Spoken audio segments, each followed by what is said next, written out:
은행에서 아들은 내가 정신이 나갔다고 주장하며 내 계좌에 대한 접근 권한을 요구했고, 지점장은 그의 말을 믿고 있었다. 나는 희망을 잃은 채 침묵했다. 하지만 그때 15살 손녀가 일어나 지점장에게 휴대폰 속 사진 한 장을 보여주었다.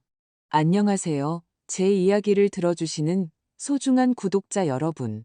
제 이야기가 마음에 드신다면 채널 구독과 좋아요를 눌러주시고, 어느 나라에서 듣고 계신지 댓글로 남겨주세요. 정말 큰 힘이 됩니다. 그럼 편안하게 들어주세요. 내 아파트의 아침은 매일 다른 냄새를 풍긴다. 오늘은 계피와 구운 사과향이 났다. 주방 공기는 짙고 따뜻했다. 오래된 자잘한 꽃문의 벽지와 거실에서 엿보이는 책들의 책등에 그 공기가 내려앉았다. 나는 창밖의 도시가 아직 잠들어 있고, 고요 속에서 새로운 날이 태어나는 이 시간을 늘 사랑했다. 이 시간 동안 나는 단순한 미망인이자 어머니, 할머니인 박선영이 아니었다. 나는 순수한 방정식의 아름다움을 추억하는 수학교사였고, 삐걱거리는 마룻바닥 소리마저 내 인생이라는 교향곡의 한 음표가 되는 낡은 아파트의 주인이었다. 내 손에는 회색 실을 깬 바늘이 들려 있다. 아들 민준의 셔츠 소매 단추가 떨어져 나갔다. 사소한 일이지만 며느리인 유라는 그런 일을 자신의 격에 맞지 않는다고 여긴다. 하지만 나는 익숙하다. 평생 무언가를 고치고 깊고 꿰매왔다. 처음에는 갑작스러운 남편의 죽음 이후 텅 비어버린 가게의 구멍을, 그 다음엔 아버지 없이 자라는 아들의 비어있는 교육을, 그리고 이제는 아들의 비싼 셔츠에 달린 단추를. 그는 이제 40살의 어른이지만 나는 여전히 그의 인생을 한 땀 한 땀 꿰매고 있다. 갈비찜 냄새가 아파트에 가득 찼다. 민준과 유라가 들어왔을 때 그들은 노크하지 않았다. 그저 자물쇠에 자신들의 열쇠를 돌렸고, 집은 더 이상 내 것이 아니게 되었다. 그곳은 내가 마치 시녀라도 된 듯한 공동구역이 되었다. 엄마, 냄새 죽이네요. 민준이 주방으로 들어서며 냄비 뚜껑을 열어보며 말했다. 이것이 그의 평소 수법이다. 먼저 칭찬. 어린 시절에 따뜻한 무언가를 꺼내 나를 무르게 만든다. 유라가 뒤따라 들어왔다. 그녀의 얇은 하이힐이 마룻바닥을 날카롭게 울렸다. 그녀는 갈비찜을 보지 않았다. 그녀는 오래돼서 버려야 할 가구를 쳐다보는 듯한 표정으로 내 주방을 훑어보았다. 어머님, 드릴 말씀이 있어서 왔어요. 그녀는 서론 없이 시작했다. 그녀의 목소리는 그녀의 구두 소리만큼이나 딱딱했다. 나는 말없이 갈비찜을 그릇에 담아 식탁에 놓았다. 나는 이미 무슨 일인지 알고 있었다. 최근 몇 달간 그들의 대화는 한 가지를 맴돌았다. 돈. 그들은 늘 돈이 부족했다. 황금알을 낳는 거위가 될 거라던 그들의 스타트업은 무서운 속도로 자금을 삼키고 있었다. 그들은 한때 민준이 숙제를 하던 식탁에 앉았다. 나는 차를 따랐다. 그들은 손도 대지 않았다. 엄마, 민준이 내 눈을 피하며 시작했다. 엄마 도움이 필요해요. 사업을 확장할 좋은 기회가 생겼어요. 투자자가 들어오기로 했는데 우리가 진지하다는 걸 보여줘야 해요. 담보가 필요해요. 내 속이 차갑게 식었다. 나는 그가 다음에 무슨 말을 할지 알았다. 이 낡은 참나무 식탁 천장까지 닿는 책장, 조용한 뜰이 내다 보이는 높은 창문. 이 모든 것은 단순한 아파트가 아니었다. 그것은 수십 년간의 내 삶과 사랑, 희생으로 지어진 나의 요새였다. 남편 경수가 죽은 후 민준을 키우기 위해 나는 박사과정도 화려했을지도 모를 내 경력도 포기했다. 이 아파트는 내게 남은 전부였. 나의 영토, 나의 독립성이었다. 대출을 받으려고 해요. 아들이 우물쭈물하는 것을 본 유라가 말을 이었다. 어머님 아파트를 담보로요. 그냥 형식적인 거예요. 반년, 길어야 1년 안에 다 갚을 거예요. 엄청난 이자와 함께요. 그녀의 눈이 반짝였다. 그녀는 이미 그 돈으로 새 차를 사고 해외여행을 가고 휴대폰으로 항상 들여다보던 명품 가방을 살 생각에 잠겨 있었다. 그녀에게 내 아파트는 멋진 인생으로 가는 길에 놓인 귀찮은 장애물일 뿐이었다. 나는 아들을 보았다. 그는 잘못을 저지른 학생처럼 어깨를 움츠리고 앉아 있었다. 그는 내 시선을 견디지 못했다. 그는 무엇을 요구하는지 알고 있었다. 그는 나에게 내 삶과 과거, 그리고 미래를 달라고 하고 있었다. 안 된다. 내가 말했다. 한마디 조용하지만 돌처럼 단단한 말이었다. 주방의 침묵이 귀를 먹먹하게 했다. 유라의 얼굴이 붉어졌다. 민준이 나를 쳐다보았고 그의 눈에는 실망이 아닌 마치 내가 가장 좋아하는 장난감을 빼앗은 듯한 못된 어린아이의 원망이 담겨 있었다. 안 된다니요? 유라가 씩씩거렸다. 저희는 어머님 가족이잖아요. 바로 그래서 안 되는 거다. 나도 차분하게 대답했다. 이 갈비찜은 너희를 위해 만들었다. 차도 아직 따뜻하고. 하지만 아파트를 담보로 잡힐 순 없어. 그들은 더 이상 아무 말도 하지 않았다. 차를 마시고 말없이 옷을 입고 떠났다. 나는 이것이 끝이 아니라는 것을 알았다. 이것은 시작일 뿐이었고 내 예감은 맞았다. 이틀 후 그들이 다시 찾아왔다. 하지만 이번에는 달랐다. 더 이상 부탁은 없었다. 그들의 얼굴에는 이상하리만치 차가운 표정이 있었다. 어머니, 준비하세요. 민준이 사무적인 톤으로 말했다. 은행에 좀 가야겠어요. 왜? 어머니 계좌에 관련해서 정리할 서류가 좀 있어요. 요즘 자꾸 깜빡깜빡하시고 고지서도 헷갈려 하시잖아요. 제가 정리하는 걸 도와드릴게요. 유라 씨랑 은서도 같이 갈 거예요. 손녀 은서의 이름이 언급되자 나는 경계심이 들었다. 왜 15살짜리 아이를 은행에 데려가는 걸까? 차 안에는 긴장된 침묵이 흘렀다. 민주는 핸들을 굳게 쥐고 있었다. 유라는 보란 듯이 창밖을 내다봤다. 뒷좌석에 내 옆에 앉은 은서만이 때때로 불안한 눈빛으로 나를 쳐다볼 뿐이었다. 나는 마치 은행이 아니라 법정으로 끌려가는 기분이었다. 은행 지점장실은 밝았다. 짙은 색 나무로 된 큰 책상과 가죽 의자가 있었다. 비싼 향수와 에어컨 냄새가 났다. 45살쯤 되어 보이는 머리를 단정하게 빗어 넘기고 피곤한 눈을 한 지점장이 우리에게 정중하게 미소 지었다. 박선영 여사님. 그가 나를 보았지만 이내 민준에게로 시선을 돌렸다. 무엇을 도와드릴까요? 그리고 쇼가 시작되었다. 저기, 지점장님, 내 아들이 시작했다. 그의 목소리에는 거짓된 걱정이 뚝뚝 묻어났다. 어머니께서 최근에 많이 깜빡하십니다. 공과금 납부도 잊으시고 돈도 잃어버리시고요. 저희는 정말 걱정이 많습니다. 사기꾼들의 표적이 될 수도 있고요. 나는 의자에 꼿꼿이 앉아 내 아들을 보았다. 그는 마치 내가 그 방에 없는 것처럼 해결해야 할 문제, 물건, 골칫거리인 양, 나에 대해 이야기했다. 그의 말 한마디 한마디가 작고 날카로운 파편이 되어 내 심장에 밝혔다. 의심도 많아지셨어요. 유라가 동정 어린 표정으로 고개를 저으며 거들었다. 모든 걸 두려워하시고요. 저희 생각엔 연세 때문에 그러신 것 같아요. 약간의 피해망상이랄까요? 저희가 어머님 통장 관리에 대한 위임장을 받아서 어머님 자산을 안전하게 보호해드리고 싶습니다. 제가 장 보는 걸 도와드리고 남편은 큰 금액 지출을 관리하고요. 지점장은 동정적으로 고개를 끄덕였다. 그는 나를 연민의 눈으로, 노망난 늙은이를 바라보는 전문가적인 연민의 눈으로 쳐다봤다. 그의 눈에 비친 내 모습은 무력하고 혼란스러운 노파, 자식들이 모든 것을 결정해주는 그런 존재였다. 내 안에 모든 것이 얼어붙었다. 무언가 말하려, 반박하려 했지만 말이 목구멍에 걸렸다. 내 아들, 내 친아들의 목소리가 나를 마비시켰다. 그는 나와 세상 사이에 벽을 쌓고 있었다. 벽돌 하나하나에 무능력, 건망증, 노망이라고 쓰인 벽돌을. 나는 발밑이 꺼지는 것을 느꼈다. 내 자신의 삶에서 서서히 지워지는 것을 느꼈다. 내 안에 희미하게 타오르던 희망의 가느다란 실이 닳아서 끊어지기 시작했다.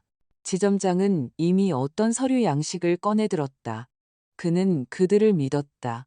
당연히 믿을 수밖에. 걱정하는 아들, 자상한 며느리. 그들은 너무나 설득력 있어 보였. 그리고 나는 그저 침묵했다. 그리고 그 순간 나의 패배가 확정된 듯한 귀청이 터질 듯한 침묵 속에서 조용하고 맑은 목소리가 들렸다. 은서였다. 저기요. 잠시만요. 제가 뭐 좀 보여드려도 될까요? 모든 시선이 그녀에게 쏠렸다. 그녀는 일어나 지점장 책상으로 다가가 자신의 휴대폰을 건넸다. 민준과 유라는 어리둥절한 표정으로 그녀를 쳐다봤다. 지점장은 휴대폰을 받아 화면을 흘끗 보더니 그의 얼굴이 변하기 시작했다. 먼저 정중한 미소가 사라지고 눈썹이 치켜 올라갔다. 그리고 그의 눈에 담긴 연민은 놀라움으로 그리고 이내 존경심으로 바뀌었다. 그는 나를 향해 고개를 들었다. 그것은 완전히 다른 시선이었다. 그는 무력한 노파를 보는 것이 아니라 한 인간을 보고 있었다. 그는 말없이 휴대폰 화면을 내 쪽으로 돌렸다. 사진 속에는 일주일 전에 내가 있었다. 나는 시립노인복지관의 넓은 강당에서 체스판 앞에 앉아 있었다. 내 시선은 날카롭고 집중되어 있었다. 나는 판 위에 술을 보고 있었고 내 옆 테이블에는 서울시 시니어 체스 대회 우승컵이 반짝이고 있었다. 그 순간 내 안에서 무언가 딸깍했다. 크고 선명하게 마치 전기의 방향을 영원히 바꾸는 스위치가 켜지는 소리처럼 차갑고 돌이킬 수 없는 명료함이 내 의식을 가득 채웠다. 그것은 단순한 소리가 아니었다. 그것은 내가 수십 년 동안 살아온 우리, 즉 모성애와 무한한 용서, 끝없는 희생이라는 우리가 부서지는 소리였다. 나는 아들을 보았다. 그의 당황하고 겁에 질린 얼굴을. 그리고 마음 평생 처음으로 나는 그를 내 작은 민준이가 아닌 방금 나를 파괴하려 했던 낯설고 나약한 남자로 보았다. 그리고 나는 깨달았다. 게임은 시작되었다. 단지 이제부터는 내 규칙대로 진행될 것이라는 것을. 나는 천천히 의자에서 일어났다. 사무실은 여전히 충격적인 침묵에 잠겨 있었다. 지점장은 내 아들을 쳐다보기를 피하며 과장된 존경심을 담아 은서의 휴대폰을 내게 건넸다. 나는 그것을 받아 손녀에게 돌려주며 그녀의 어깨를 가볍게 두드렸다. 그 몸짓은 어떤 말보다도 더 많은 것을 말해주는 무언의 감사였다. 시간 내주셔서 감사합니다. 내 목소리는 나 자신도 놀랄 만큼 차분하고 평온했다. 나는 지점장에게 고개를 끄덕이고 돌처럼 굳어버린 민준과 유라를 쳐다보지도 않은 채 문으로 향했다. 돌아오는 차 안은 고문과 같은 침묵이었다. 그 침묵은 끈적끈적한 타르처럼 짙었다. 유라는 조수석에 앉아 창밖으로 고개를 돌리고 있었고 나는 사이드미러로 그녀가 꽉 담은 턱에 근육이 움직이는 것을 볼 수 있었다. 민주는 핸들을 꽉 잡고 있었다. 그의 등은 극도로 긴장되어 있었다. 그는 급제동과 급가속을 반복하며 차를 거칠게 몰았다. 그는 뉘우치는 것이 아니라 자신의 계획이 실패한 것에 대한 분노에 차 있었다. 나는 은서 옆 뒷좌석에 앉아 스쳐 지나가는 집들을 바라봤지만 사실 아무것도 보이지 않았다. 내 시선은 안으로 향해 있었다. 지점장실에서의 그 딸깍 소리는 사라지지 않았다. 그것은 내 안에서 계속 울리며 내 영혼의 모든 현을 새로운 음으로 조율하는 소리곱새 같았. 모성애란 본능이다. 무조건적이고 모든 것을 용서하는. 그것은 당신으로 하여금 계속해서 뺨을 내밀게 하고 변명을 찾게 하고 더 나은 것을 믿게 만든다. 수십 년 동안 그 본능이 나의 본질이었다. 나는 아무것도 바라지 않고 주기만 했다. 나는 민준의 대학 입시 학원비를 내기 위해 남편의 결혼 반지를 팔았던 것을 기억한다. 그는 그때 그것을 몰랐다. 그저 대학에 합격했다고 기뻐할 뿐이었다. 나는 그가 아플 때 밤을 새웠던 것을, 그의 첫 차, 그들의 결혼식, 그들의 아파트 수리비를 위해 대출을 받았던 것을 기억한다. 나는 내 시간, 건강, 돈, 미래를 주었다. 나는 그것이 나의 의무이자 행복이라고 생각했다. 오늘 은행에서 내 아들은 달궈진 쇠를 가져다 그 상처에 찢었다. 그는 나의 용서하는 본능을 잿더미가 될 때까지 태워버렸다. 고통은 날카로웠지만 짧았다. 그리고 공허함이 찾아왔다. 그 공허함 속에서 얼음 같은 명료함이 태어났다. 이것은 불행한 사고가 아니었다. 실수도 순간의 나약함도 아니었다. 이것은 계획된 의도적인 공격이었다. 그들은 나를 모욕하고 부수고 미친 사람으로 만들어 내가 가진 마지막 것을 빼앗기 위해 그곳으로 나를 데려갔다. 그리고 그들은 다시 시도할 것이다. 아마 이렇게 노골적이지는 않게, 더 교활하고 정교하게. 더 이상 왜? 라는 질문은 없었다. 질문은 단 하나였다. 이제 어떻게 할 것인가? 나의 과제는 바뀌었다. 이제 나는 그들의 안락함을 돌보는 것이 아니라 나 자신의 생존을 보장해야 했다. 이것은 전쟁이 아니었다. 아니, 나는 증오를 느끼지 않았다. 나는 단지 내 영토를 지켜야 한다는 차가운 필요성을 느꼈을 뿐이다. 체스처럼 상대가 당신의 킹을 위협하는 수를 둘 때 당신은 분노에 빠지지 않는다. 당신은 판세를 분석하고 최선의 대응수를 찾는다. 은서가 조용히 내 손을 잡았다. 나는 그녀를 보았다. 그녀의 크고 진지한 눈에는 눈물이 고여 있었지만 그녀는 울지 않았다. 그녀는 그저 너무나 큰 사랑과 고통으로 나를 바라보고 있었고 나는 순간 숨이 멎을 뻔했다. 그녀는 모든 것을 이해했다. 이 작고 용감한 사람이 이 전쟁터에서 나의 유일한 동맹이었다. 나는 그녀의 손가락을 가볍게 쥐어주었다.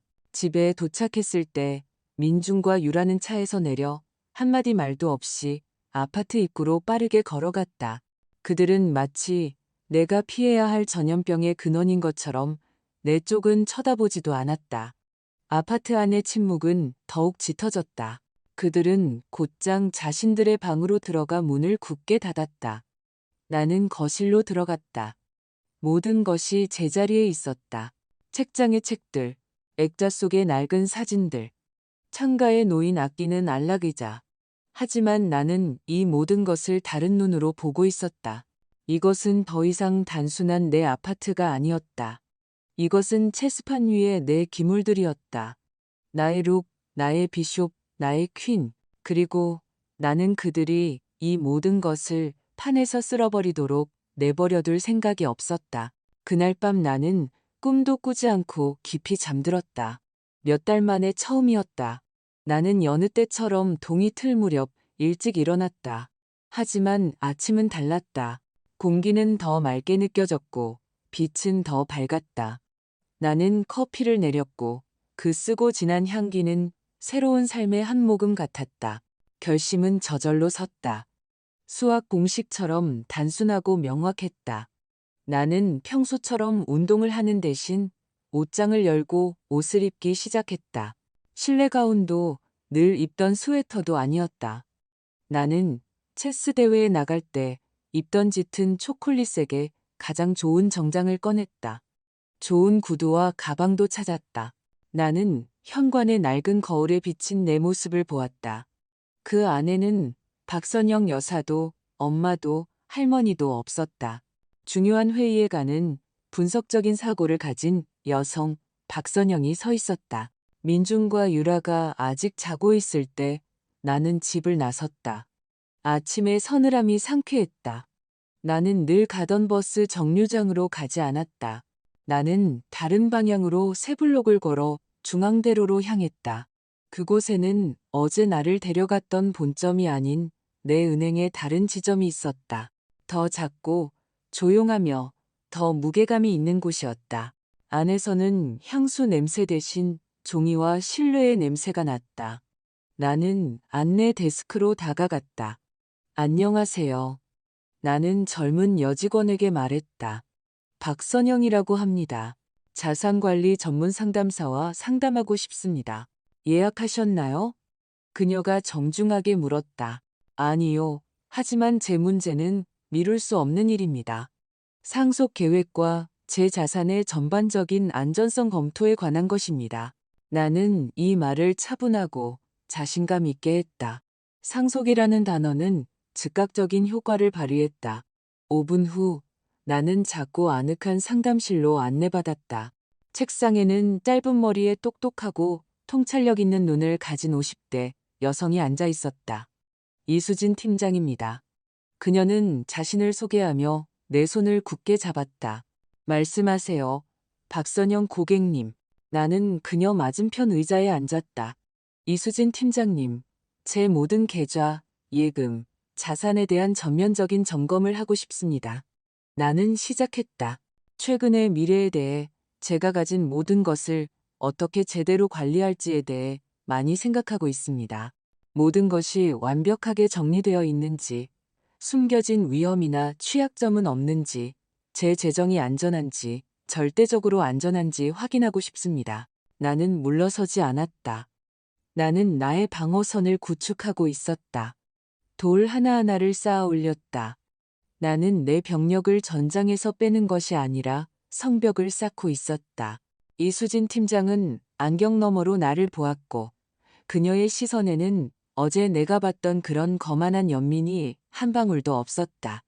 그녀는 고객을 보고 있었다. 진지한 고객을. 이해합니다, 고객님. 그녀가 말했다. 그녀의 목소리는 업무적이고 차분했다. 하나씩 차근차근 살펴보도록 하죠. 다음 2시간은 나에게 신선한 공기를 마시는 것과 같았다. 우리는 숫자, 논리, 전략이라는 같은 언어로 이야기했다. 내가 질문하면 그녀는 명확한 답변을 주었다. 우리는 내 모든 예금, 연금, 계좌를 확인했다. 그녀는 나에게 새로운 보안 방법들, 2단계 인증, 보안 코드 등에 대해 설명해 주었다. 나는 최근 몇 년 동안 이달 말까지 연금이 충분할까? 같은 생활 문제만 해결하는 데 익숙해졌던 내 정신이 날개를 펴는 것을 느꼈다. 나는 다시 나의 영역으로 돌아왔다. 이것은 복잡한 다단계 문제를 푸는 것과 같았다. 그 중에서도 우리는 내주 계좌에 연결된 추가 카드에 대해 이야기했다.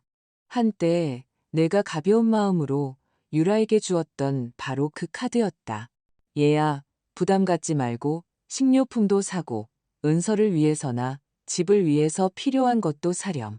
나는 그때 우유, 신선한 빵, 손녀를 위한 과일 봉지를 상상했다. 하지만 우리가 뽑아본 거래 내역은 다른 이야기를 들려주었다. 비싼 커피숍의 커피, 레스토랑에서의 점심, 화장품 가게에서의 소소하지만 잦은 구매들. 각 거래가 작은 바늘처럼 나를 찔렀다. 나는 인색한 사람이 아니었다. 아니, 하지만 나는 이것에서 하나의 시스템을 보았다. 나를 자원으로 조용히, 일상적으로 이용하는 시스템을. 이 카드는 정지시킬 수 있습니다. 이수진 팀장이 제안했다. 아니면 한도를 설정할 수도 있고요. 한도요? 내가 고개를 끄덕였다. 한도를 설정하죠. 은행을 나왔을 때 낮은 한창이었다. 나는 거리를 걸으며 오랜만에 내가 그림자가 아님을 느꼈다. 나는 체스판 위의 기물이었고 아마 가장 강한 기물은 아닐지라도 나는 판 위에 있었고 게임의 규칙을 알고 있었다. 집에는 여전히 차가운 침묵이 흘렀다.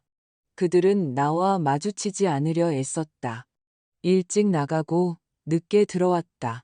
주방에서 마주치면 그들은 마지못해 좋은 아침이라고 중얼거리고는 눈을 돌렸다. 그들의 침묵은 비난이었다.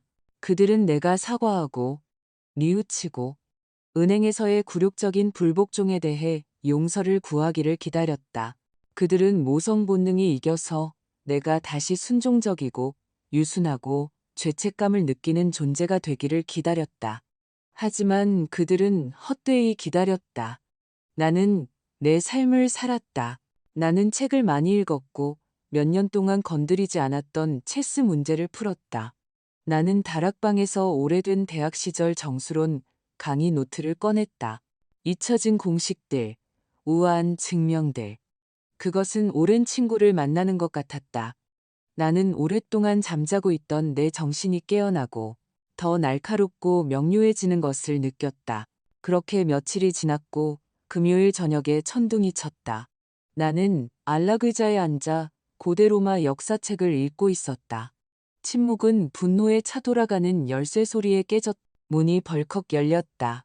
문 앞에는 유라가 서 있었다. 얼굴은 얼룩덜룩하게 붉었고 눈에서는 번개가 쳤다. 그녀는 거실로 뛰어들어와 소파에 핸드백을 던졌다. 그 뒤를 얻어맞은 개처럼 민준이 따라 들어왔다. 유라는 허리에 손을 얹고 내 앞에 멈춰 섰다. 어머님, 이게 무슨 짓이에요? 그녀가 씩씩거렸다. 나는 서둘러 대답하지 않았다. 나는 문단의 끝까지 읽고 조심스럽게 책갈피를 끼워 넣은 후에야 천천히 그녀를 향해 고개를 들었다. 무슨 말이니, 유라야, 모르시겠어요? 제 카드요. 안 긁혀요. 백화점에서 가방을 골랐는데 계산대에서 거절당했어요. 제 망신이 어땠겠어요? 다들 저를 쳐다봤어요. 점원은 제가 도둑인 것처럼 쳐다봤다고요. 그녀는 거의 소리를 질렀다. 나는 그녀를 조용히, 어쩌면 너무 조용히 쳐다보며 침묵했다. 내 침묵은 그녀를 더욱 화나게 했다. 그때 민준이 끼어들었다. 그는 목소리에 자상함을 담으려 했지만 잘 되지 않았다. 모든 말에서 가식이 묻어났다. 엄마, 왜 그러세요? 또 뭘 깜빡하셨나 보네요. 카드 대금을 안 내셨거나 뭐 그런 거겠죠. 그냥 은행에 전화하면 다 해결해 줄 거예요. 그는 나를 철없는 아이처럼 지점장실에서 말했던 것과 똑같은 억양으로 말했다. 그들의 전술은 변하지 않았다. 그들은 여전히 나를 노망난 늙은이, 단지 삐쳐서 사소하고 무의미한 장난을 치는 존재로 여겼다. 그들은 나를 상대로 보지 않았다. 그저 귀찮은 장애물로 보았다. 나는 고개를 약간 기울여 아들을 보았다. 그리고 유라에게로 분노로 일그러진 그녀의 얼굴로 시선을 옮기고 조용히 목소리를 높이지 않고 대답했다. 카드는 고장 나지 않았다. 나는 잠시 멈춰 말의 여운을 남겼다. 하루 한도를 바꿨을 뿐이다. 이제 빵과 우유를 사기에는 충분할 거다. 그리고 나는 다시 책으로 시선을 돌려 대화가 끝났음을 알렸다. 그 방에 그런 침묵은 없었다. 그것은 폭탄이 터진 후의 침묵이었다. 나는 공기가 그들의 충격으로 짙어지고 그 충격이 서서히 분노로 변해가는 것을 느꼈다. 그들은 나를 보았고 나는 그들의 눈에서 내가 상냥하지만 노망난 엄마에서 악의적이고 복수심에 불타는 늙은이로 변해가는 것을 보았다. 그들은 내 행동의 본질을 전혀 이해하지 못했다. 그들은 그것에서 자신의 경계를 지키기 위한 차갑고 계산된 수를 보지 못했다. 그들은 단지 은행에서의 굴욕에 대한 늙은이의 복수라고만 보았고 그것이 나에게 유리했다. 상대를 과소평가하는 것은 어떤 게임에서든 가장 큰 실수다. 이런 식으로 나오시겠다. 민준이 말했다. 그의 목소리에는 더 이상 거짓된 걱정 없이 얼음 같은 분노만이 담겨 있었다. 노인네처럼 좀스럽게 복수하기로 하셨군요. 알겠습니다. 어머님에 대해 다 알겠어요. 그들은 돌아서서 큰 소리로 문을 쾅 닫고 자신들의 방으로 들어갔다. 나는 책과 함께 남았다. 로마인들은 현명했다. 그들은 전략과 방어에 일가견이 있었다. 늦은 저녁, 그들의 방이 조용해졌을 때 내 방문을 조용히 두드리는 소리가 났다. 은서가 들어왔다.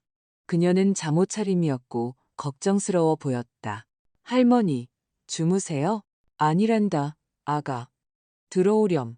그녀는 의자 끝에 걸터앉아 용기를 내기 위해 잠시 침묵했다. 아까 두 분 얘기하는 거 들었어요. 그녀는 바닥을 보며 거의 속삭이듯 말했다. 그 카드일 잊고 나서요. 부엌에 계셨어요. 제가 헤드폰 끼고 있는 줄 아셨나 봐요. 나는 기다렸다. 아빠가 엄마한테 화내지 말라고. 이게 오히려 자신들이 옳다는 걸 증명하는 거라고 했어요. 그녀는 눈물이 가득한 눈으로 나를 올려다보았다. 아빠가 그랬어요. 봐, 노인네가 완전히 정신이 나갔어. 애처럼 복수하잖아. 이건 우리한테 오히려 잘된 일이야. 곧 모두가 할머니가 제정신이 아니란 걸 알게 될 거야. 그녀는 말을 멈췄고 그녀의 뺨으로 눈물 한 방울이 굴러떨어졌다.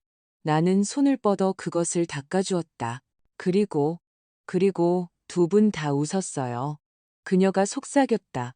내 안에 아무것도 흔들리지 않았다. 아픔도 원망도 없었다. 오직 확고하고 차가운 확신만이 있었다. 나는 모든 것을 올바르게 했다. 나의 수는 옳았다. 그들은 그것을 이해하지 못했다. 그들은 그것을 잘못 해석했고, 그것이 나에게 엄청난 이점을 주었다. 그들은 여전히 자신들의 규칙에 따라 자신들의 게임을 하고 있었다. 그들이 이미 내 체스판 위에서 놀고 있다는 것을 깨닫지 못했다. 나는 은서를 안고 조용히 말했다. 울지 마라, 아가, 괜찮아, 가서 자렴. 그녀는 의심스러운 눈으로 나를 보았지만 순순히 따랐다. 그녀 뒤로 문이 닫혔을 때 나는 오랫동안 침묵 속에 앉아 있었다. 웃었다고? 글쎄, 마지막에 웃는 자가 진정한 승자지. 월요일 아침 9시가 되기를 기다렸다가 나는 다시 은행에 있었다. 이수진 팀장은 나를 오랜 지인처럼 맞았다. 어서 오세요, 고객님. 요청하신 대로 지난 1년간의 모든 자금 이동 내역을 상세하게 준비해 두었습니다. 그녀는 내 앞에 두툼한 서류 뭉치를 놓았다.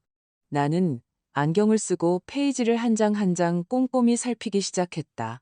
대부분의 거래는 익숙했. 공과금, 약국, 식료품점, 유라 카드 계좌로의 이체. 나는 한 줄, 한 줄, 숫자 하나하나를 확인했다. 대학에서 그렇게 배웠다. 수학에는 사소한 것이 없다. 어떤 오차나 고려되지 않은 변수 하나가 전체 시스템의 붕괴를 초래할 수 있다. 이수진 팀장은 가끔 커피를 마시며 조용히 나를 지켜보았다. 그녀는 이것이 나에게 중요하다는 것을 이해하고 재촉하지 않았다. 그리고 서류 뭉치의 중간쯤에서 나는 멈췄다. 지난 반년 동안의 몇몇 결제가 내 주의를 끌었다. 그것들은 전체 지출에 비하면 작고 거의 눈에 띄지 않았. 도시감정평가법인이라는 이름의 회사 계좌로 2번의 이체, 그리고 강진철이라는 개인에게 3번의 이체. 이름이 어딘가에서 들어본 듯 희미하게 익숙했지만 어디서 들었는지 기억나지 않았다. 이수진 팀장님, 내 목소리는 완전히 차분했다. 이 거래들을 확인해 주실 수 있나요? 제가 이런 결제를 한 기억이 없습니다. 그녀는 내게서 서류를 받아 자신의 안경을 썼다. 그녀의 손가락이 키보드 위를 빠르게 움직였다. 네, 도시감정평가법인. 전문 분야는 주거 및 상업용 부동산 평가. 허가도 있고 모두 합법적이네요. 그녀는 모니터를 들여다보며 말했다. 그리고 두 번째, 강진철 변호사. 주 업무는 법률 상담. 전문 분야는 그녀는 미간을 찌푸렸다. 가족법, 성년 후견인 지정. 내 안이 차가워지지 않았다. 아니, 내 안에 얼음 사막이 형성되었다. 상담실의 공기가 갑자기 희박해졌다. 숨쉬기가 어려워졌다. 나는 종이 위에 그 이름들, 부동산 평가, 성년 후견인 지정을 보았고, 그것들은 하나의 끔찍한 그림으로 맞춰졌다. 이것들은 흩어진 조각들이 아니었다. 이것은 내가 알기도 훨씬 전부터 그들이 나를 상대로 시작한 게임의 수들이었다. 나는 은행에 간 것이 그들의 첫 수, 갬빗이라고 생각했다. 나는 틀렸다. 이것은 이미 중반전. 그들이 단지 나의 패배를 앞당기려 했던 엔드게임이었다. 고객님, 괜찮으세요? 이수진 팀장의 목소리가 멀리서 들려오는 것 같았다. 나는 심호흡을 하며 폐에 공기를 채웠다. 네, 괜찮습니다. 나는 내 목소리의 단단함에 놀라며 대답했다. 팀장님, 부탁이 하나 있습니다. 사무실 전화를 좀 써도 될까요? 제 번호가 아닌 번호로 2통의 전화를 해야 해서요. 그녀는 말없이 전화기를 내 쪽으로 밀어주었다. 첫 번째 번호는 인터넷에서 찾은 도시감정평가법인의 번호였다. 나는 번호를 눌렀다. 안녕하세요. 나는 침착하고 업무적인 톤으로 말했다. 박선영이라고 합니다. 3개월 전 제 계좌에서 주소, 아파트 평가 비용이 지불되었습니다. 보고서 사본을 제 이메일로 받고 싶습니다. 제가 소유자이며 모든 정보를 확인할 수 있습니다. 전화기 저편의 여직원이 무언가를 확인하고는 정중하게 대답했다. 네, 물론입니다. 의뢰인은 아드님이신 최민준 씨로 되어 있네요.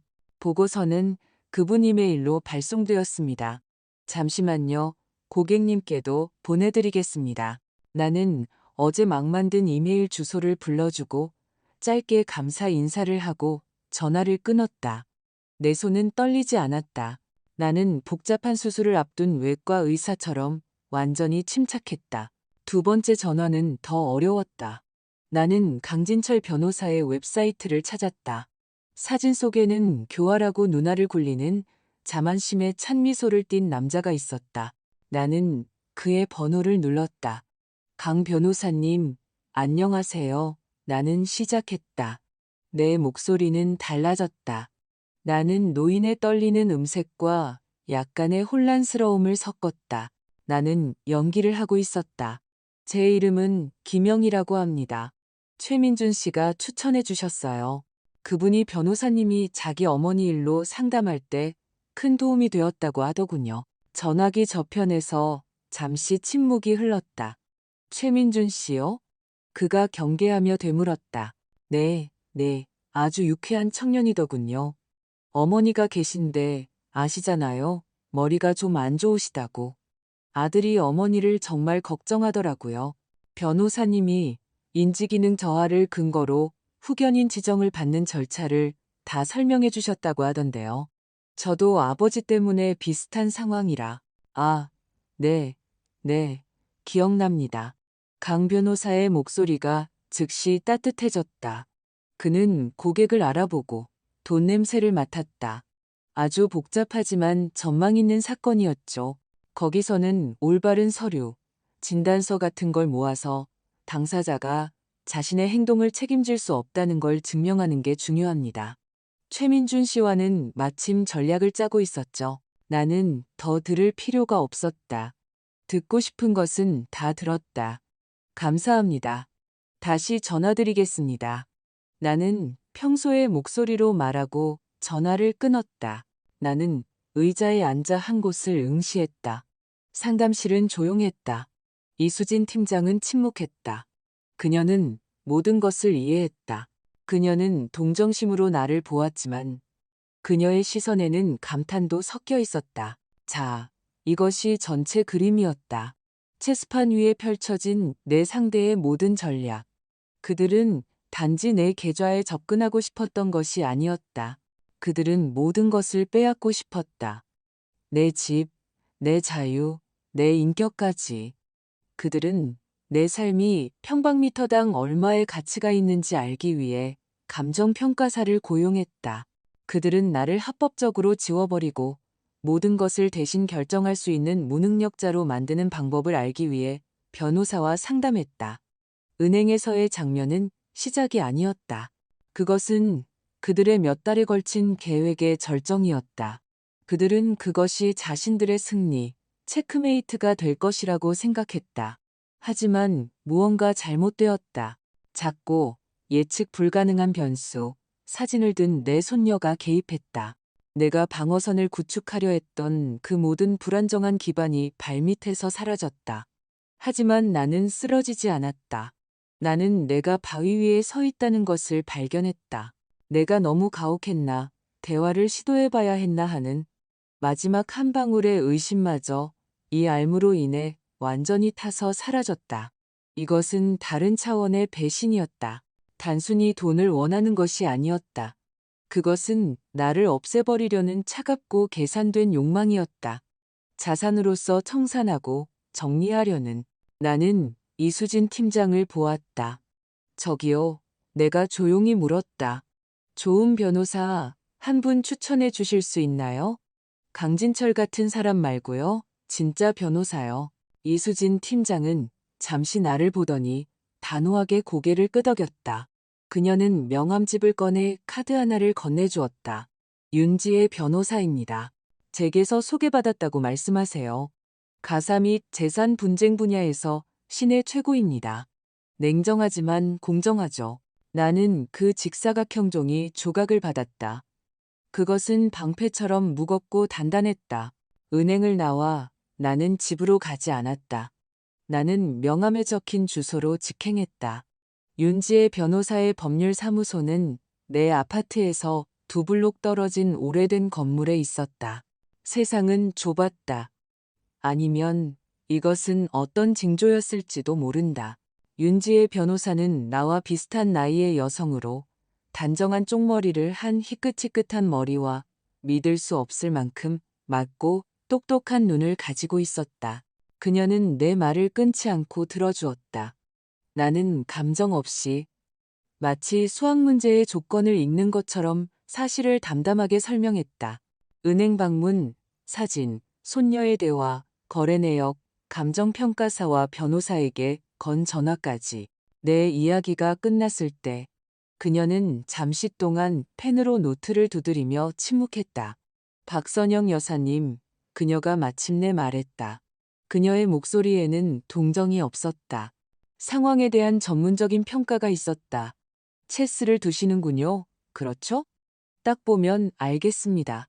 몇 수 앞을 내다보시는군요. 아드님과 며느님은 장기를 두고 있지만 여사님은 체스를 두시는 겁니다. 그들은 다음 수밖에 못 보지만 여사님은 게임 전체를 보시는 거죠. 그녀는 새 종이를 꺼냈다. 자, 우리의 목표는 단순히 방어하는 것이 아닙니다. 우리의 목표는 그들에게 체크를 선언하는 것입니다. 메이트는 아니고요. 아직은요. 우리는 그들에게 게임이 끝났고 그들이 졌다는 것을 깨닫게 해야 합니다. 그날 나는 몇 년 만에 처음으로 외로움이 아닌 고독을 느꼈다. 그것들은 다른 것이다. 외로움은 아무도 당신을 필요로 하지 않을 때다. 고독은 당신이 스스로를 필요로 할 때다. 나를 잠기게 할 수도 있었던 배신의 쓴맛이 내 안에서 결정화되었다. 그것은 사라지지 않았다. 아니, 그것은 다이아몬드처럼 단단한 무언가로 변했다. 다이아몬드는 아무것도 느끼지 않는다. 그저 벨 뿐이다. 다음 며칠은 조용하고 집중적인 활동으로 가득 찼다. 나는 평소처럼 생활을 계속했다. 요리하고 책을 읽고 문제를 풀었다. 민준과 유라는 나의 겉으로 보이는 평온함을 보고 자신들의 생각이 옳았다고 완전히 확신했다. 나는 그들이 부엌에서 속삭이는 것을 들었다. 그들은 내 행동을 수동, 공격적인 침해의 한 단계라고 생각했다. 그들은 내가 다시 자신들에게 불리하게 이용할 수 있는 어떤 기행을 저지르기를 기다렸다. 그들은 내가 이미 술을 뒀다는 것을 깨닫지 못한 채 나의 다음 술을 기다렸다. 그리고 3일 후 저녁에 초인종이 울렸다. 내가 문을 열었다. 문 앞에는 제복을 입은 택배기사가 서 있었다. 최민주님, 김유라님 앞으로 온 등기입니다. 그가 보고했다. 서명 필요합니다. 곧 나올 거예요. 나는 아들을 불렀다. 민주는 불만스러운 표정으로 방에서 나왔다. 기사와 두꺼운 A4 용지 크기의 서류 봉투를 보고 그는 놀랐다. 유라가 그의 어깨너머로 엿보았다. 이게 뭐야? 그녀가 물었다. 몰라. 여기 서명하세요. 민주는 기사의 서류에 재빨리 서명했다. 그는 봉투를 받았다. 발신 주소는 없고 수신인 이름과 윤지의 법률사무소에 직인만 찍혀 있었다. 이것이 그들을 불안하게 했다. 그들은 거실로 들어갔고 나는 천천히 그들을 따라갔다.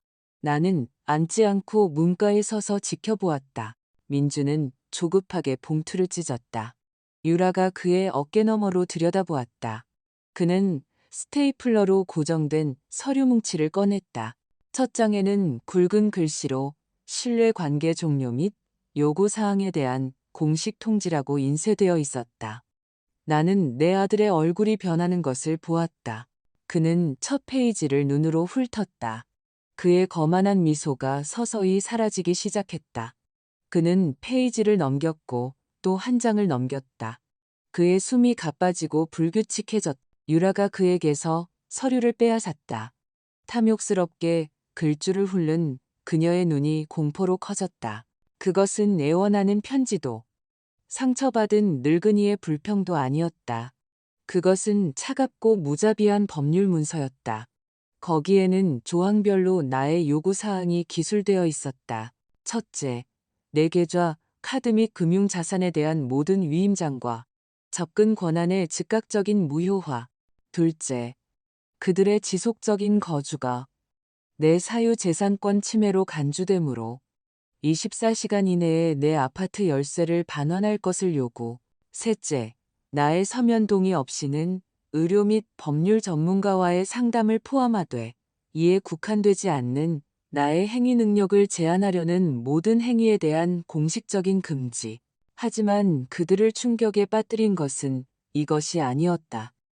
마지막 문단이 그들을 무너뜨렸다.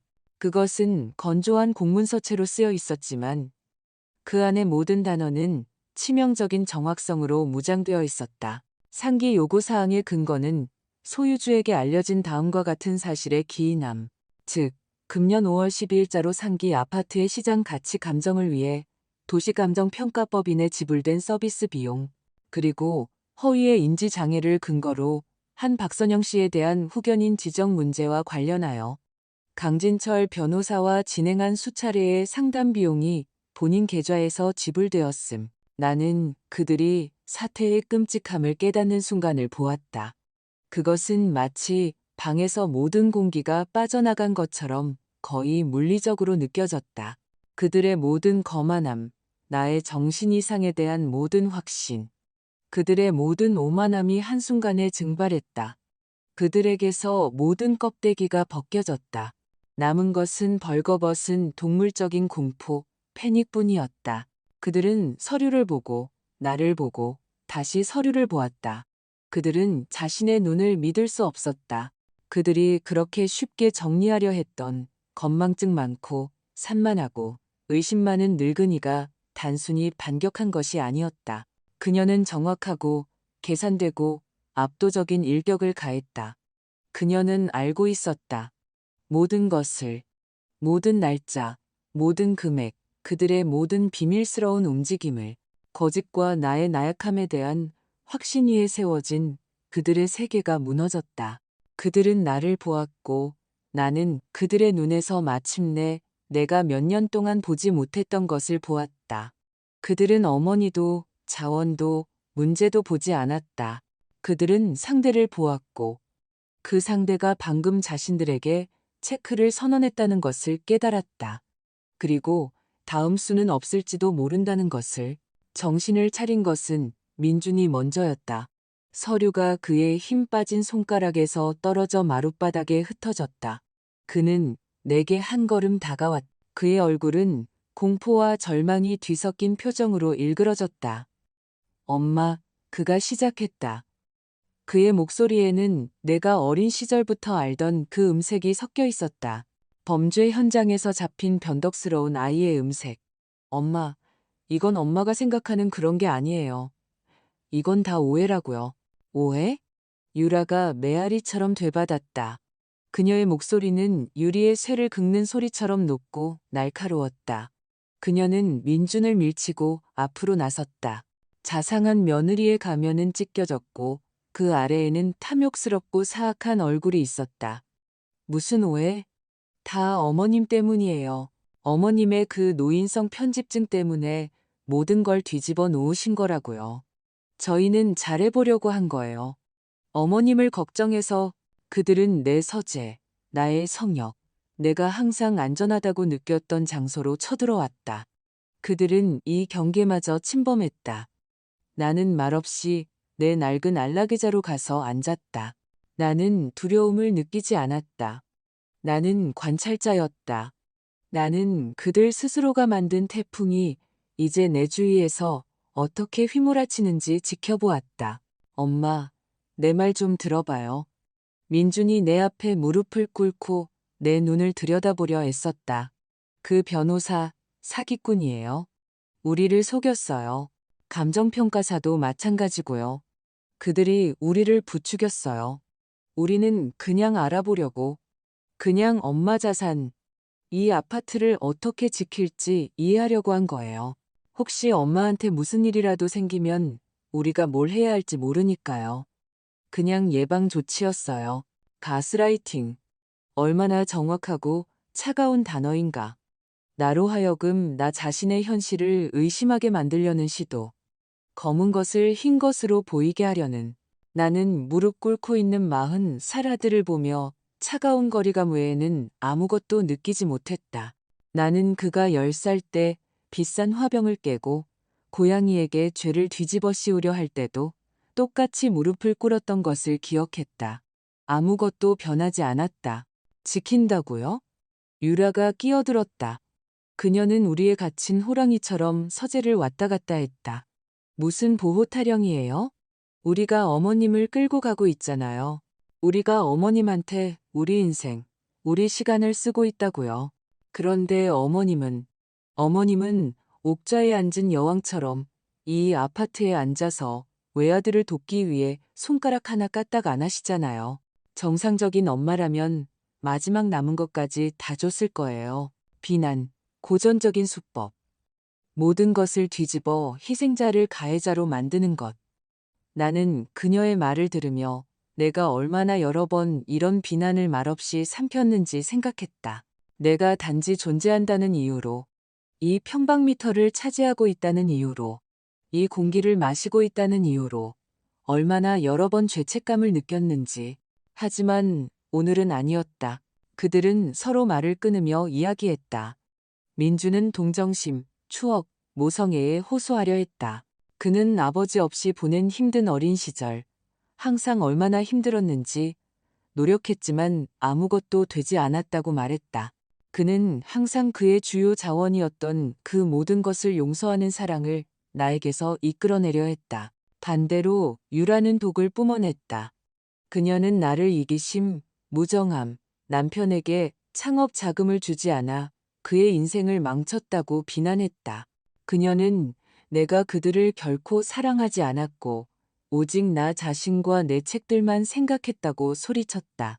이것은 조종의 완벽한 폭풍이었다. 죄책감, 동정, 비난, 가스라이팅. 그들은 자신들의 무기고에 있는 모든 것을 나에게 던졌다. 그들은 내 방어를 뚫고 균열을 찾고 어떤 감정이든 붙잡으려 했다. 나는 그저 내 의자에 꼿꼿이 움직이지 않고 앉아 있었다. 나는 그들의 더럽고 절박한 파도가 부서지는 바위였다. 나는 그들을 보았고 그들의 속을 꿰뚫어 보았다. 궁지에 몰린 약하고 겁에 질린 두 사람. 그들의 세계는 무너지고 있었고 그들은 패닉에 빠져 그 잔해를 붙들려 하며 지진의 원인을 기초 탓으로 돌리고 있었다. 그들의 장광설은 점차 사그라들었다. 외침은 뒤죽박죽인 중얼거림으로 그리고는 무겁고 불규칙한 호흡으로 바뀌었다. 그들은 지쳤다. 서재에는 그들의 무력한 분노로 가득 찬 침묵이 흘렀다. 그들은 할 수 있는 모든 말을 했다. 이제 내 차례였다. 나는 천천히, 아주 천천히 고개를 들어 먼저 유라를 보았다. 그리고 무릎 꿇고 서 있는 민준에게로 시선을 옮겼다. 내 목소리는 낮고 평탄했다. 그 안에는 분노도 원망도 없었다. 오직 사실의 진술만이 있었. 5월 12일, 너희는 내 집을 평가하기 위해 50만 원을 지불했다. 나는 각 단어의 무게를 실으며 잠시 멈췄다. 너희는 내 정신에 대해 변호사와 상담했다. 그들의 얼굴이 굳어졌다. 그들은 나를 보았고 나는 그들에게 단순하고 끔찍한 깨달음이와 닿는 것을 보았다. 그들의 모든 외침, 모든 변명, 모든 조종, 이 모든 것이 무의미했다. 나는 알았다. 나는 단지 사실을 아는 것이 아니라 그들 배신의 본질, 가장 어둡고 가장 깊은 본질을 알았다. 더 이상 논의할 것은 없다. 내가 끝맺었다. 그 순간 그들은 완전히 무너졌다. 육체적으로가 아니라 정신적으로. 그들의 모든 허세, 모든 기세가 사라졌다. 그들은 나를 보았고 그들의 눈에는 공포가 있었다. 그들은 마침내 나를 보았다. 엄마도 늙은이도 조종의 대상도 아닌 가장 비열한 방식으로 자신들을 배신한 한 인간을 보았다. 그리고 그 인간은 울고 애원하는 대신 차분하고 체계적으로 그들의 모든 기물을 판에서 제거해버렸다. 민주는 천천히 무릎에서 일어섰다. 그는 나를 낯선 사람처럼 자신이 그 논리를 이해할 수 없는 다른 세계의 존재처럼 쳐다보았다. 유라는 책장에 기댄 채 침묵했고 그녀의 눈에는 패닉이 넘실거렸다. 나는 그들에게 메이트를 선언했다. 조용하고 소리 없지만 절대적인 메이트. 그들은 내가 더 사악하거나 교활해서 진 것이 아니었다. 그들은 나를 과소평가했기 때문에 졌다. 그들은 폰과 게임을 한다고 생각했지만 알고 보니 퀸과 게임을 하고 있었다. 그리고 이제 그들은 텅 빈 판 위에서 나의 공격 아래 서 있었고 도망칠 곳은 없었다. 그들은 말없이 서재를 나갔다. 1시간 후 서둘러 몇 가지 물건을 챙겨 그들은 아파트를 떠났다. 열쇠는 현관 테이블 위에 놓여 있었다. 나는 그것들을 보았다. 2개의 작은 금속 조각. 그것들은 더 이상 통제의 상징이 아니었다. 이제 그것들은 나의 해방의 상징이었다. 나는 이것이 끝이라고 생각했다. 하지만 궁지에 몰린 짐승은 마지막 가장 절박한 도약을 할 수 있다. 그들의 마지막 공격은 논리나 법이 아닌 대중, 감정, 여론을 겨냥한 것이었다. 2주 후 내 사촌 언니가 칠순잔치를 열었다. 우리 대가족이 모두 모였다. 이모, 삼촌, 사촌 형제자매들과 그들의 자녀들까지. 언니는 경기도 근교에 살았고 잔치는 큰 뷔페 식당을 빌려 열렸다. 나는 가고 싶지 않았다. 내 아파트의 고요함과 평화만으로도 충분했다. 하지만 은서가 고집을 부렸다. 할머니, 가셔야 해요. 그녀가 너무나 진지하게 말해서 나는 거절할 수 없었다. 식당은 대화와 웃음소리로 윙윙거렸다. 친척들이 내게 다가와 건강을 물었다. 나는 정중하지만 짧게 대답했다. 나는 그들이 호기심과 동정심으로 나를 보는 것을 알았다. 소문은 이미 퍼져나갔다. 나는 그들이 어떤 버전을 들었는지 알았다. 민준과 유라의 버전, 정신이 좀 이상해진 불쌍한 늙은 어머니에 대한 버전. 민준과 유라는 관심의 중심에 있었다. 그들은 흠잡을 데 없이 차려입었다. 유라는 화려한 드레스를, 민주는 비싼 정장을 입었다. 그들은 사랑하지만 고통받는 자식들의 역할을 완벽하게 연기했다. 그들은 모두와 포옹하고 모두에게 동정적으로 미소 지었으며 내 이야기가 나오면 그들의 얼굴은 슬픈 표정이 되었다. 그리고 저녁이 절정에 달했을 때 모든 축사와 건배가 끝난 후 민준이 발언을 요청했다. 그는 손에 잔을 들고 홀 중앙으로 나왔다. 음악이 멎었다. 모든 시선이 그에게 쏠렸다. 그는 멀리서부터 시작했다. 가족의 가치, 부모님에 대한 사랑, 어른들을 돌보는 것이 얼마나 중요한지에 대해 말했다. 그의 목소리는 떨렸다. 눈에는 눈물이 반짝였다. 이것은 가장 감상적인 관객을 위한 연극이었다. 그리고 관객은 귀를 기울였다. 이 잔을 들고 싶습니다. 그의 목소리가 갈라졌다. 제 어머니 박선영 여사님을 위해서요. 많은 분들이 아시겠지만 지금 우리 가족은 힘든 시기를 보내고 있습니다. 저희는 너무 힘듭니다. 저희 가장 가깝고 사랑하는 사람이 변해가는 것을, 그분의 정신이 흐려지는 것을 보고 있습니다. 어머니는 의심이 많아지셨어요. 어떤 음모론 같은 걸 믿으시고요. 그는 나를 온 세상의 슬픔을 다 담은 눈으로 쳐다봤고 몇몇 마음 약한 이모들은 눈물을 글썽였다. 나는 내 테이블에 움직이지 않고 앉아 있었다. 그저 그를 바라볼 뿐이었다. 어머니는 저희를 멀리 하십니다. 저희를 적으로 여기세요. 그리고 가장 끔찍한 것은 우리 딸 은서가 여기에 휘말렸다는 겁니다. 사춘기의 반항, 부모에게 반항하고 싶은 마음. 이 모든 것이 은서가 어머니의 망상을 지지하게 만들었습니다. 그녀는 어머니를 부추겨 저희에게 등을 돌리게 하고 있습니다. 저희는 도우려고 하지만 밀쳐내십니다. 저는 단지 여러분 모두가 알아주셨으면 합니다. 무슨 일이 있더라도, 어머니가 어떻게 행동하시더라도 저희는 항상 어머니를 사랑할 겁니다. 저희는 어머니를 버리지 않을 겁니다. 끝까지 어머니를 위해 싸울 겁니다. 그는 연설을 마치고 잔을 마셨다. 홀은 침묵에 잠겼다. 이어서 드문드문 동정적인 박수가 터져나왔다. 나는 수십 개의 시선을 느꼈다. 그 안에는 연민이 있었다. 내가 은행 지점장의 눈에서 봤던 그 굴욕적이고 끈적끈적한 연민. 그들은 그를 믿었다. 그림은 완벽했다. 고통받는 고귀한 아들, 은혜를 모르는 노망난 어머니, 그리고 반항적인 문제아 10대. 그의 마지막 갬빗은 거의 성공할 뻔했다.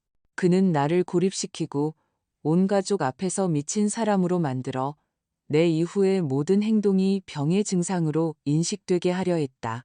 그 순간 내 옆에 앉아있던 은서가 조용히 일어섰다. 그녀는 아무 말도 하지 않았다. 단 한마디도. 그녀는 단지 자신의 휴대폰을 꺼냈다. 홀에는 어리둥절한 침묵이 흘렀다.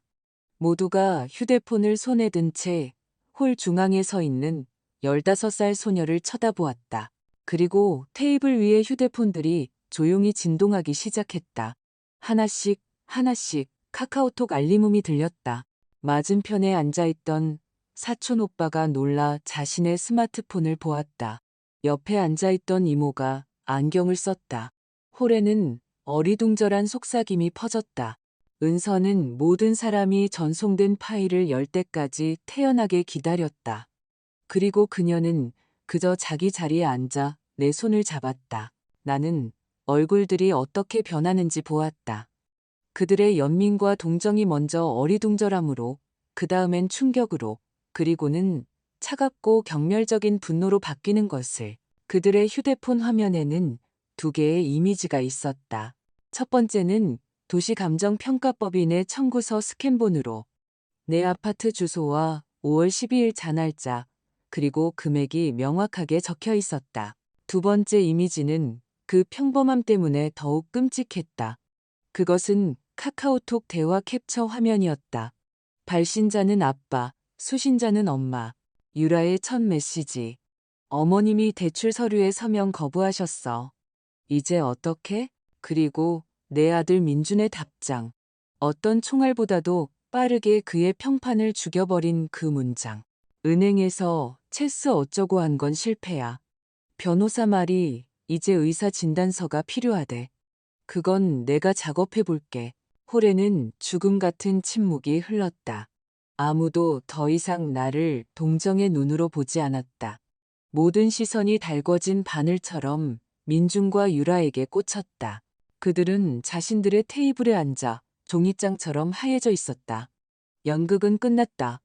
막이 내렸고 관객들은 추하고 더러운 이면을 보았다. 폭로는 완전하고 공개적이며 절대적이었다. 아무런 설명도 필요 없었다. 이 두 개의 이미지가 모든 이야기를 들려주었다. 차가운 계산, 배신, 냉소적인 거짓말의 이야기. 가장 먼저 참지 못한 것은 내 사촌 오빠, 존경받는 퇴역 대령인 작은아버지였다. 그는 천천히 일어나 그들의 테이블로 다가가 민준을 똑바로 쳐다보며 조용하지만 홀 전체가 들을 수 있도록 말했다. 넌 내 어머니 아들 자격이 없다. 그것이 전부였다. 그들의 추락은 빠르고 최종적이었다. 아무도 더 이상 그들과 같은 테이블에 앉고 싶어 하지 않았다. 그들은 온 가족의 얼음처럼 차가운 경멸의 시선을 받으며 홀을 떠났다. 패배하고 파괴되었다. 내가 아닌 그들 자신의 비열함에 의해 그 칠순잔치에서 집으로 돌아오는 길은 조용했다. 은서는 내 어깨에 머리를 기대고 잠들었고 나는 버스의 어두운 창밖으로 스쳐 지나가는 불빛들을 보며 아주 오랜만에 내가 나의 감옥이 아닌 나의 요새로 돌아가고 있음을 느꼈. 몇 달이 지났다. 내 아파트의 침묵은 달라졌다. 이전에는 울리는 듯한 말하지 못한 비난과 또 다른 침입에 대한 기대로 가득 찬 침묵이었다. 그들이 떠난 후에는 귀가 먹먹할 정도로 방금 폭풍이 지나간 집처럼 텅 빈 침묵이었다. 그리고 이제는 평화롭고 깊었다.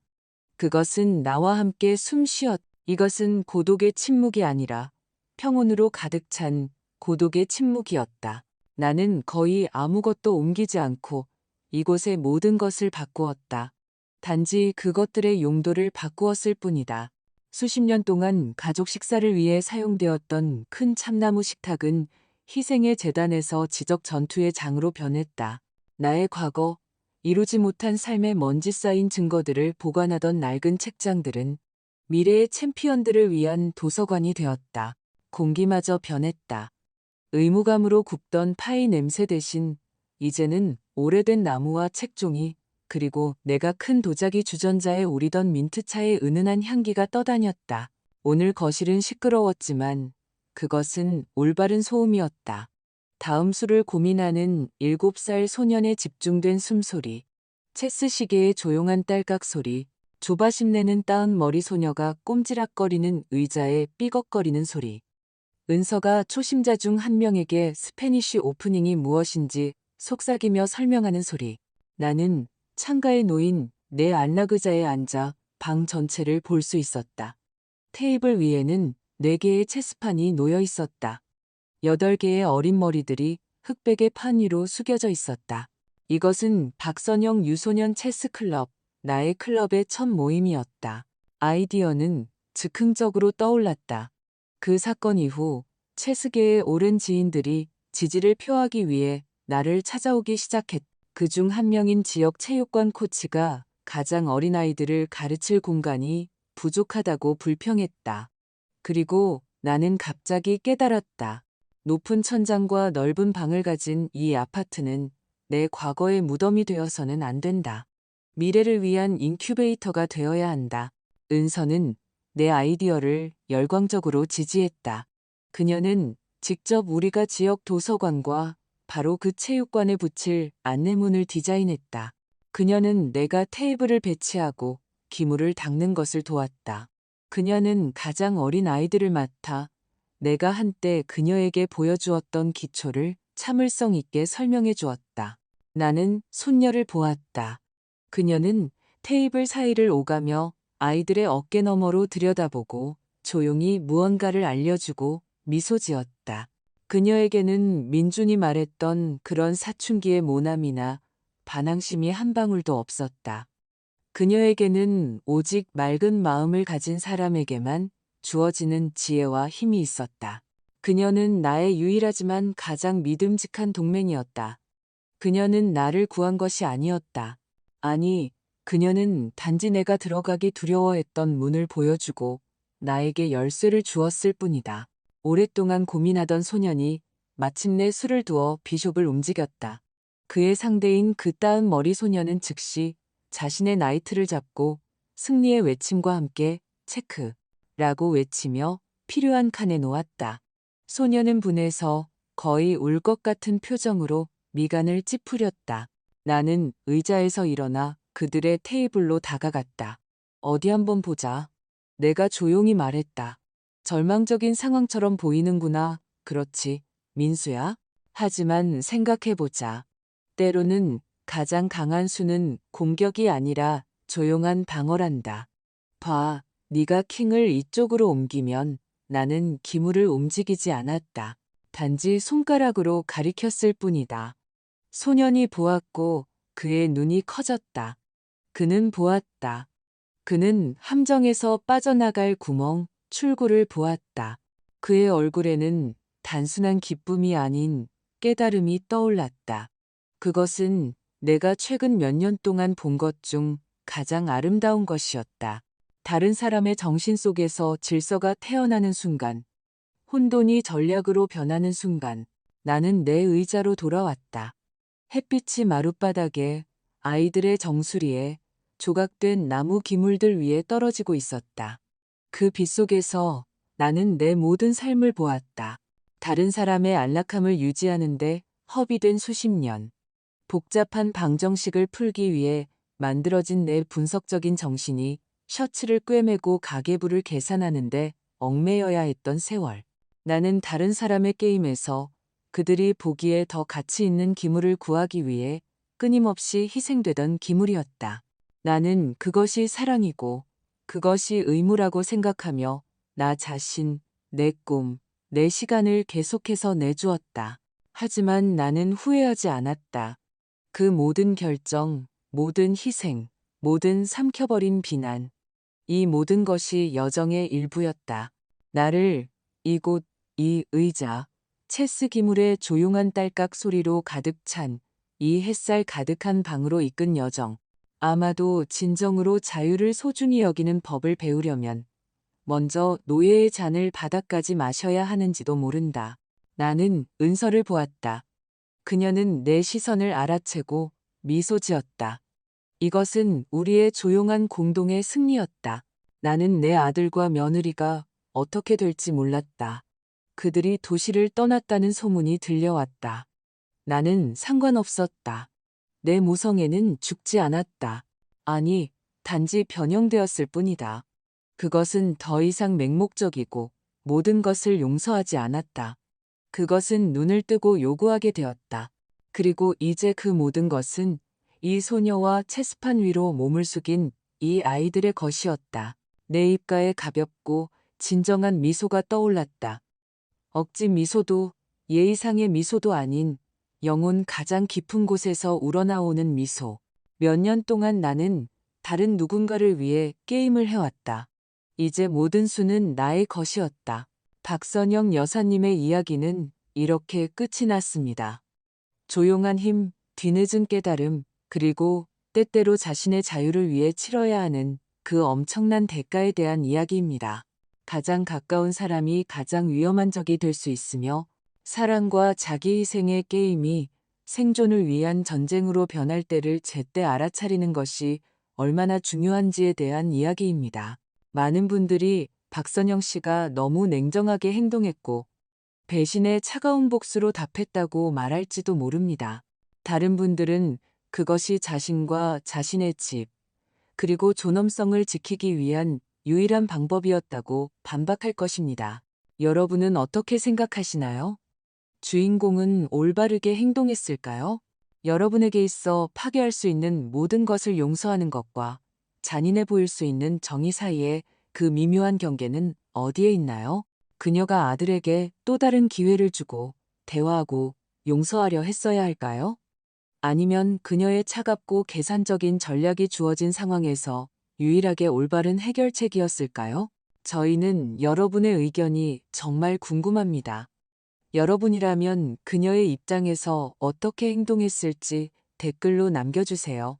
이야기에 대해 궁금한 점이 있거나 특히 흥미롭거나 논쟁의 여지가 있다고 생각되는 부분이 있다면 주저하지 말고 댓글로 질문해주세요.